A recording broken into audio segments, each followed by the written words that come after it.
ngiyabingelela okokuqala ukuthi ngoba kanye labomama le Sunday school sithi Jesu Kristu inkosi.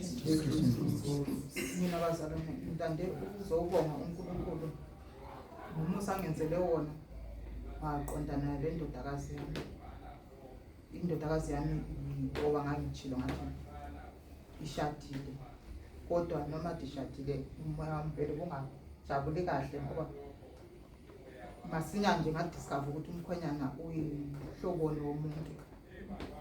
So after that discovered ukuthi umuntu abusive, angizange ngayijabulele into yakhona ngoba ngaze kwafika isikhathi sokuthi ngakhuleka kuNkulunkulu ukuthi uNkulunkulu uma kungwasuwa abahlanganisayo lawo bantwana ngicela uzibonakalise ngoba ngiyayazi le mpilo ukuthi injani ubuhlungu uhlala usaba bengumuntu nje onesikhwele lesiyana esingekho right, umuntu olesikhwele mayecabangela into yona ayiyo vele. So ke ubengakhululekanga vele uhlala nje wathola nje ngekho endlini licala kwemele nje ahlale esendlini ende lo msebenzi vele engakatholi siseqedileyo i-college yakhe ngo-2021 manje bengasebenzi. So la lokho ukuthi bekunika ipower ukuthi ngoba awusebenzi vele udepende kimi ngizokucontrol. So bengingayijabuleli leyo nto kwaze kwafika isikhathi sokuthi Sunday last week ngoba umuntu ophuzayo vele, so ube kubo le spray. So maye ukuthi kulo sisi wakho ozolotshola ngo-December, so bebenza amalungiselelo Saturday kumele ajike ntamba makajika ngazojika Sunday. So mayejika wathola ukuthi indodakazi yami isuke umngane eduze vele khona la. Mayefika yena ukuthi vele ukuthi wazitshelana ukuthi uye kuphi ngoba vele uhlala ethi yena ukuthi uyajola wathi. So mayefika uthola ukuthi akekho, awamfonela wathi angitholi. Ngathi mina akayikho ngapha, afonele lo dokotela akekho la. Ukuthi wathi wazitshela ukuthi ngobe ngekho kimi kanti vele akuya kuyiki ngobe ngekho ukuthi uyesendaweni zakhe vele. Mayebuya kumntanami angenisane lo munye umfana welayini lapho.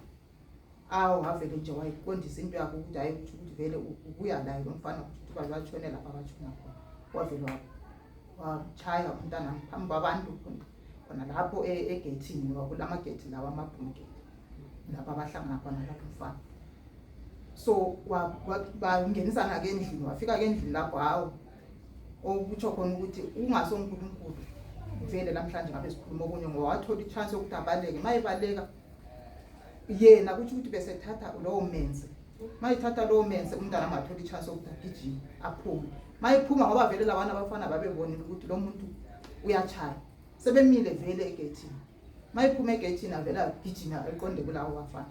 Angithi ukhona lo wangenisane naye kwaba nguye wasizayo futhi ngoba wayevele sebona ukuthi kuyaliwa. Mayigijime esiza ngapha bavele baamelwana amvikele umntana. So mayimvikela wagwaza yena ke lo mfana, okusho khona ukuthi ngabe wamntwana ngoya wagwaza vele. Mina mayethatha umenzo wayevele eqonde ukuthi igwaze wamntwana, wasiza ke lo mfana wamvikela umgwaza lana. Umgwaza lana umntwana vele sechaywa baba utheqeda lapho wabesuke baleka. Mayebaleka waye emaphoyiseni ngafika waphuma manje emaphoyiseni ngathi kulaba bafana ade befuna ukuthathela isibhamu somsebenzi. Kuthiwa isenza ukuthi if efika lo mfana kwisitop sakhe singahlangani. Kanti lamanje mabesuka lapho vele bavele bahamba lapho police station. Mabefika bevula icala batsho amaphoyisa ukuthi kulo muntu ufike wathi abantu bakhuluma amanga wasokulo mphakathi vele. Ukhuluma amanga lo muntu usuke echaya umfazi endlini wagwaza lo mfana. So ke yena khona kwa vele senjani sebalekile. Kuna manje asikwazi ukucatsha.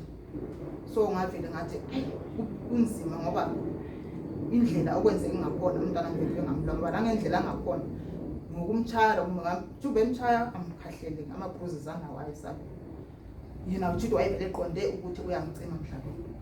Kodwa ngiyambonga uNkulunkulu ukuthi umntana wami uyaphila, uyalulama namanje kubuhlungu ngoba izolo into wavele eclinic. Leli side awangalo ngoba maye iqala umchaya vele umchaya umisa lapha. Leli side ngivini indlela bayizwa. Kodwa ngithi ngiyambonga uNkulunkulu ukuthi noma kunjalo akavumanga la umphefumulo womntana uyaphila. So-ke ngivele ngathi mntanami ayikho enye indlela ngoba uma uqhubeka kunje vele kusho ukuthi uzogcina kanjani. Uphuma uyisidumbu. Wavela wathi mama ngami sengima lana. Wavela walanda impahla zami. Ngila nje endlini khona endlini kodwa uyalula.